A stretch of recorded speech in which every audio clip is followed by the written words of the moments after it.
Hi everyone, I'm very happy you are here. Today we're going through one of the most famous Rachmaninoff preludes, Opus 3 number 2, C sharp minor. Let me talk first about the music and about practicing, and then I give you a couple of historical facts, so to say, to create the atmosphere around the piece. So let's jump into it. The very first thing, I think you should practice scales, chords, and arpeggios of C sharp minor. This is going to be extremely useful. In general, you have to practice scales of different keys on a daily basis. But exactly for this piece, if you have never played or you haven't played recently these scales, I would definitely recommend playing the C sharp minor as a part of preparation to play this piece. Then, let's talk about the first part. Probably it's the first page or about so. The very first thing I think is practicing the layers separately. We have two layers. The lower one is this one, right? And then we have the second layer here.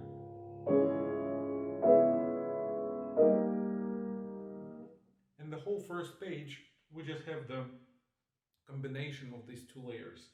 So what I would like to do here is to create a very different sound for those. Very deep, dark sound, which is going to be made with more of the lower notes, so it sounds as deep as it could on an instrument. And as a counterpart, here I would go for the upper voice.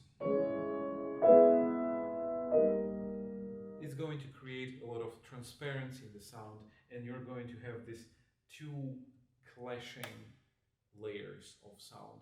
I think it's pretty important. Then I would definitely practice those separately as well, and try to make the chords, especially these ones, sound perfectly together as one note. Then I think that this whole section should be played in pianissimo, apart from this one section where we have mezzo forte. We really have to save for the culmination, which is going to happen a little bit later. And just a little interesting thing. I haven't done this before, but I think it could be useful. Here, in this place, we could hold the G sharp with the middle pedal, and then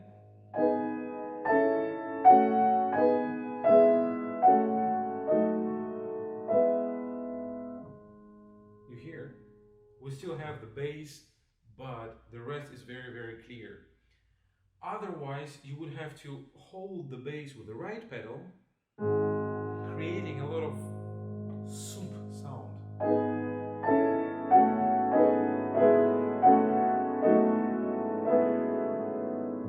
I don't think it's really good, so maybe you should try also using the middle pedal if you have one. So maybe we should go to the second part. I think we have to practice mostly the right hand. It's more difficult for everyone, I think. And the first thing, it's again the upper voice, leading, and we need good fingerings. The leading upper voice, I mean this. I'm sure in your scores as well, the upper voice is showed with quarter notes. So I think you should first think about the fingerings and then practice with very clear upper voice. Then I think we need active lower voice and nice pronunciation. I wrote here 3 ways to practice. First one would be staccato. So you hold the upper voice and then you play the lower one staccato. So you could apply this for this whole section. The second way to practice it would be light legato. So you play the upper voice and the rest would be pianissimo and very, very light, but still hearable.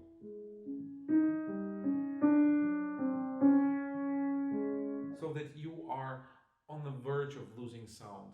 It's going to make you be even more conscious about the little notes, and it's going to teach you how careful you should be later with the small notes, with the triplets.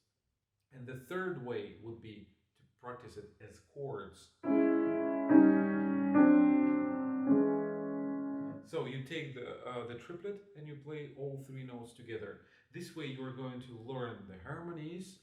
Probably you're going to be learning the piece by heart little by little using this thing. And also you're still going to have to control with your ears the upper voice, which is always on top of the rest.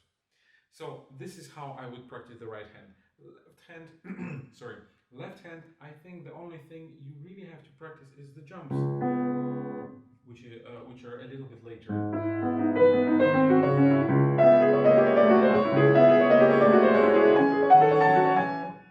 This is the only really uncomfortable spot.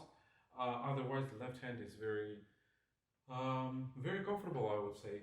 Maybe a couple of situations where you have a little bit of polyphony, but I'm sure it's not such a problem for you. Then we have chords coming from up, down before the culmination. I think in this section, first we need to understand the pattern. Hopefully you know a little bit of harmony, and you will be able to follow me. So basically we have here three chords. One of them is diminished, and then we have F sharp minor and C sharp minor. So we have first diminished, and then C sharp minor, diminished, C sharp minor, diminished, F sharp minor, and so on and so forth. So basically this is the whole structure. So try to memorize this, and also play, this would be like the second way of practicing it, after realizing the pattern, as chords. It's going to help you learn this by heart, and also feel comfortable in these chords. And then for advanced players, it's going to be very careful with the triplets, because we have accents on every single triplet.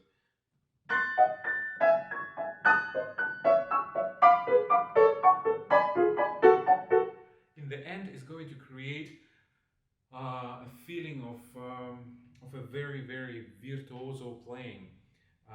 Because you can easily make it a little bit more comfortable for you, because this triplets is not the most comfortable thing on earth. But if you make it, it's going to sound really, really very good. Then we have the recapitulation. And the very first thing, of course, you see the four lines. Like, this is like Rachmaninoff, very broad writing. It's very beautiful, and also it's very handy, because we have the lower two lines. Well, the lower and the second line, they are for the first layer. We already spoke about this.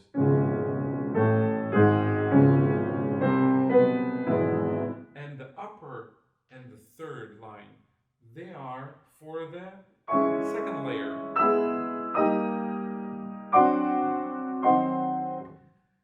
First of all, I would practice those separately, again, as in the beginning.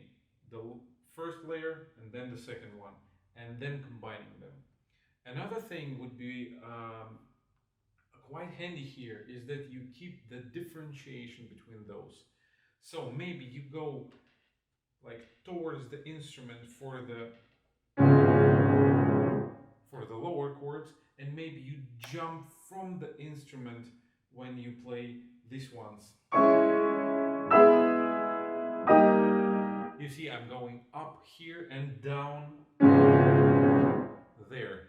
It's going to create also physical feeling in your body of the difference between these layers. And little by little, it's going to crystallize, and it's going to sound really good. Then, here, maybe we could also use the middle pedal. Why not? it would be about this place.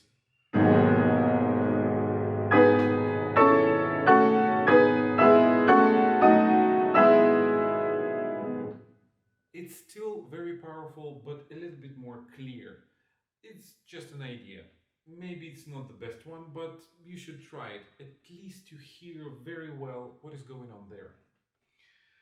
And the last thing about this section, I think it's your retreat, because you have 4 times forte, and then you go towards the end, you have to go to mezzo forte and then eventually to pianissimo.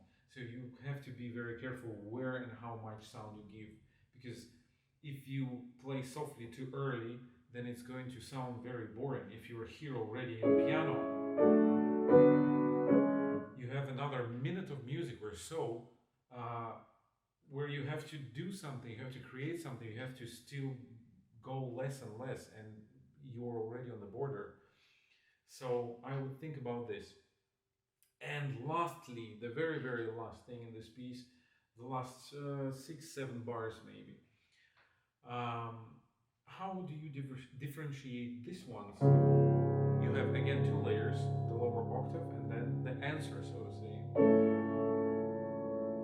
You go for the upper voice, maybe for the mid of the chord, or maybe for the lower part of it, or maybe for the full one.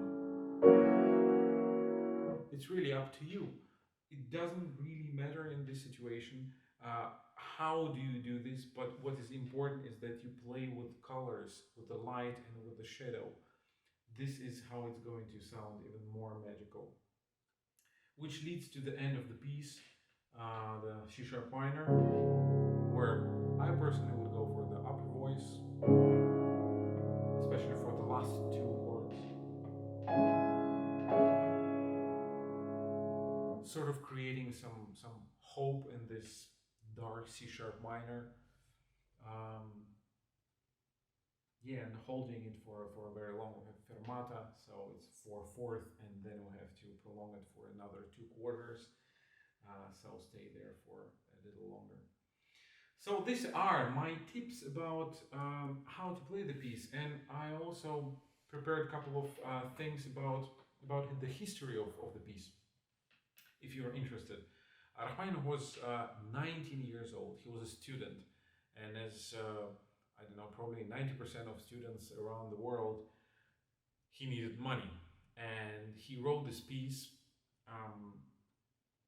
as he answered in one of the interviews in the USA many, many, many years later that he wrote this piece for the equivalent of $20 of those times.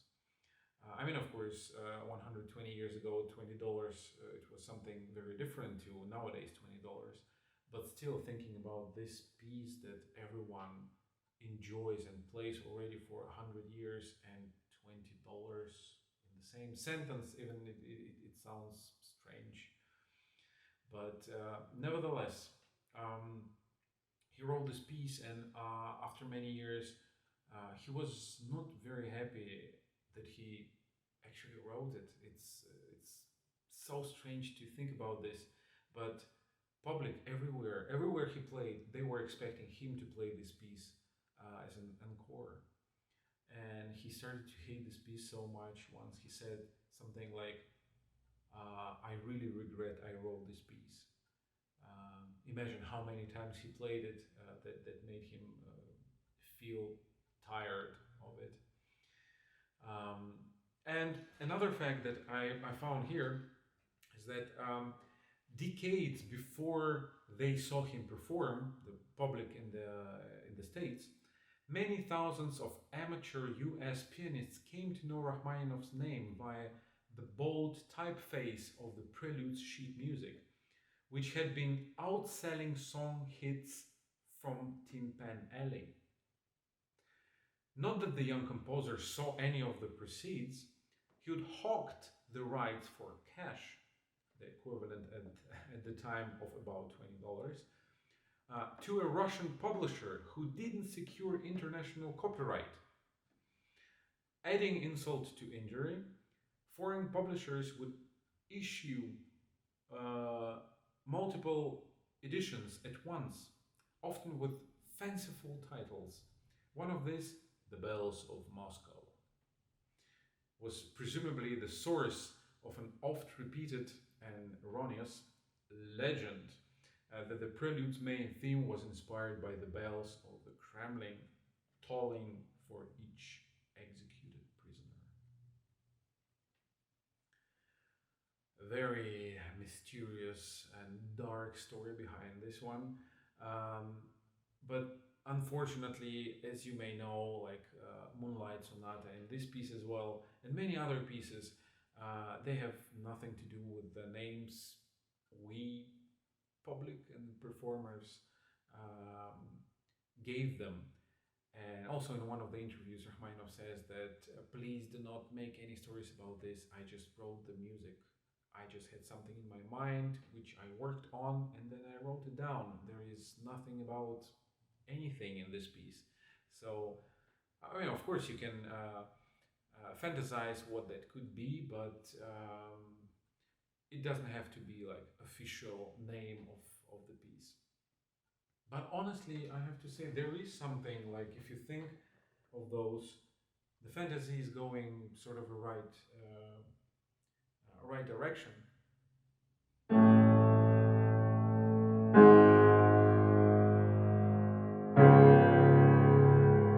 These would be these huge bells, and then the smaller ones.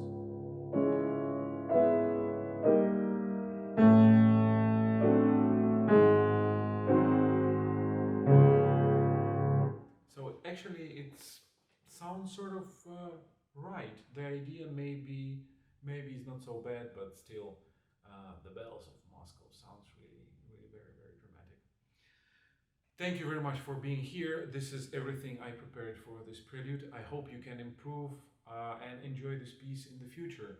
And I will be very happy to see you again on the channel. I'm going to be going through some other pieces maybe next week.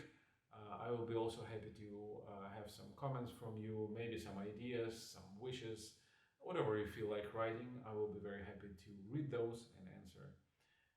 Have a nice week and see you soon.